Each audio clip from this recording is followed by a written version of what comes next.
अबे तू एहजा बैठल बाड़े, चल ना घरे चल। हम एगो बार जौन बोल देनी तो बोल देनी, घरे न जाई, दुनिया यहर के बाहर हो जाए, हम न जाई। अरे चल ना, तू बच्चा लोग जैसे बात काहे करे ले। तोहरा के हम बच्चा देखा तानी, भैया के पागल देखा तानी और भौजी के बेरोजगार। हम घरे न जाई। हम का हई केहू के पता बा, केहू पुछलस। अरे हमार कहे का मतलब ये ना रहे। चल ना चल चल, छोट छोट बात पे कोई घरे में लड़े लगा। छोट बात, हम काम न करे नी, हम बेरोजगार हई, ये छोट बात ना हो। अब हम एक नौकरी करब, बड़ आदमी बन के घर जाई। बोल दिया भैया और भौजी से। अरे हमार बात सुन यार, चल घर चल, जल्दी चल। तू घरे न जीबे तो तू रहबे कहवा, खइबे का? सड़क पे रह ले, भीख मांग के खा ले। रंगीला देख, चल घरे चल।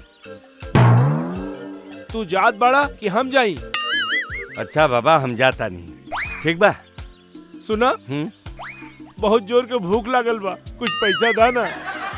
भीख मांग के खा ले, हमरा पास नहीं खे बूढ़ बा। अरे जा, भिखारी कहूँ के, खुद के पॉकेट में पैसा नहीं खे और हमरा के भिखारी बोलत बा। का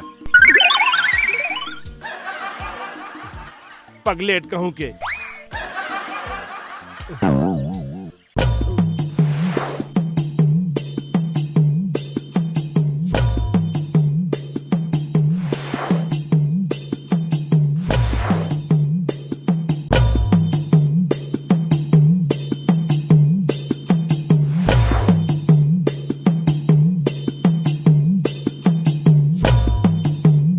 बेटा हे रुकी, ई का हो? पैसा बा? वो तो हमरा के भी दिखात बा, हम आना दिखा तानी का समझे तालू हमरा के? भिखारी।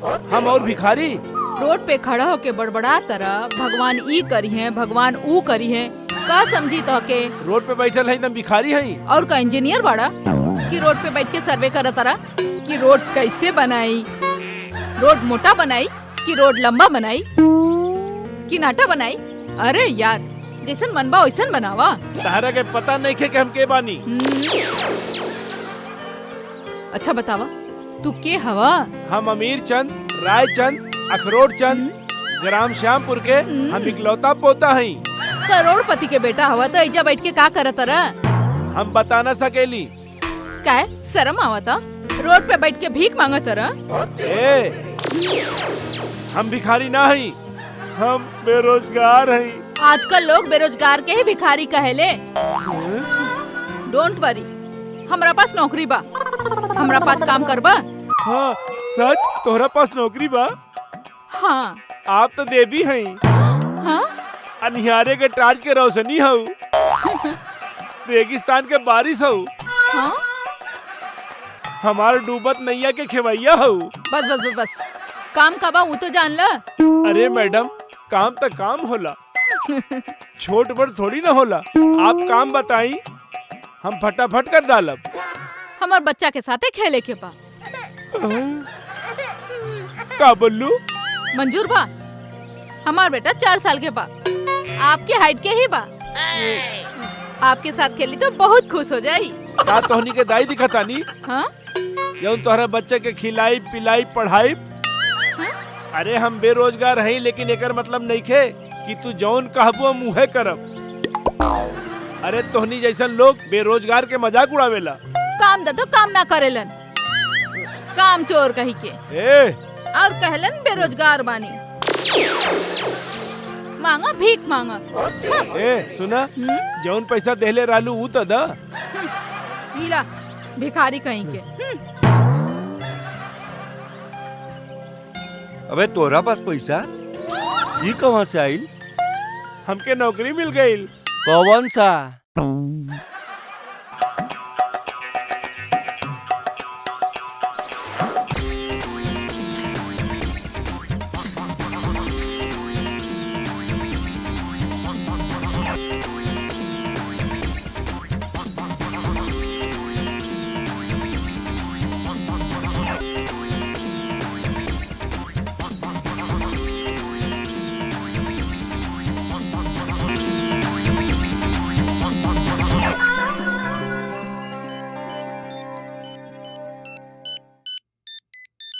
बाप रे बाप, फिर आ गई चमेलिया के फोन। जरूर कौनो न कौनो फरमाइश होई। हाँ जाने मन, बोला का चाहिए? जानू रउआ के कैसे मालूम हम कुछ मंगवावे खातिर कॉल कइले बानी? जब से तोरे साथ बियाह कैली तब से तोहर फरमाइशे पूरा करा तानी। हाँ? तू हमार मजबूरी ना समझ सकेलू। दोस्त लोगन के 4 बच्चा हो गईली और हमनी के एको नहीं खे। तू तो हमके सुहाग रात भी ना मना देताड़ू। सब्र रखा, आज हमार गोलगप्पा खाए के दिल करता। जानू आज रात के दिल भर के सुहाग रात मना ली है। तू रखा जाने मन फोन, हम वही आवतानी। हम दोनों लोग मिलके खूब खाइब का गोलगप्पा। फोन रखा जाने मन। आज तो सुहाग रात मनाई।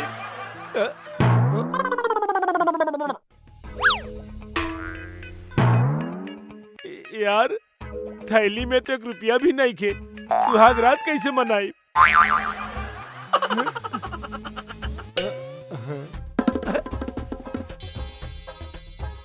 कल्लू हमार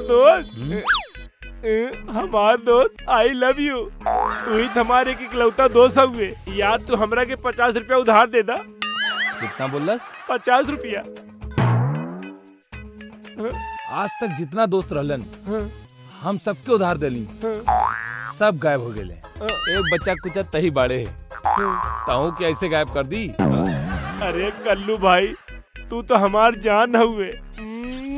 दे दा ना 50 रुपया, कल हम तोहरा के दे दे।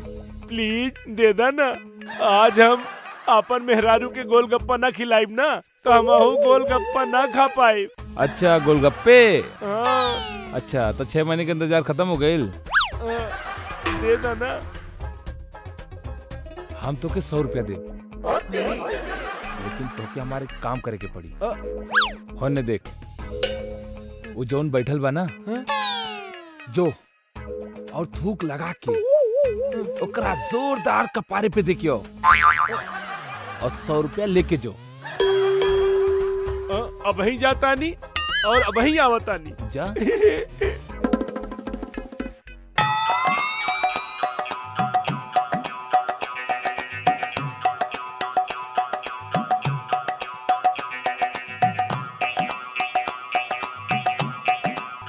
हाँ हाँ। अरे यार छोड़ा होता। मारो तानी। मारना जोर से। अरे रुका था। हाँ तब का। हाँ हाँ हाँ। अरे का जोधा तू यही बैठल बाड़ा, तहार माई तो गांव में ढूंढ रहा बिया। अबे हमार नाम का जोधर ना, लोचन बा। गलती हो गई। हाँ हाँ, मिलबू तो मजा आई।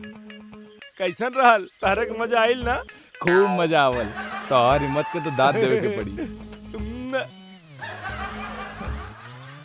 हम तो के 500 देब, लेकिन तो के जोन बैठल बना वापस ऐसा एक बार थूक लगा के जोरदार देखियो। अब ही जाता नहीं तो 500 रुपया तैयार रख। अब ही आवता जा। अरे यार का बात करता रे, चलत रहेला। बाकी एक बार ओकरा समझ में आ जाई ना, कोनो बात नहीं खे, जौन होखी बढ़िया होखी। हाँ हाँ हाँ। अरे यार का बात करता रे। अरे का जोधा तू यही जा बैठ के बात करत आड़ा, तारा चक्कर में हम लोचन के मार देली।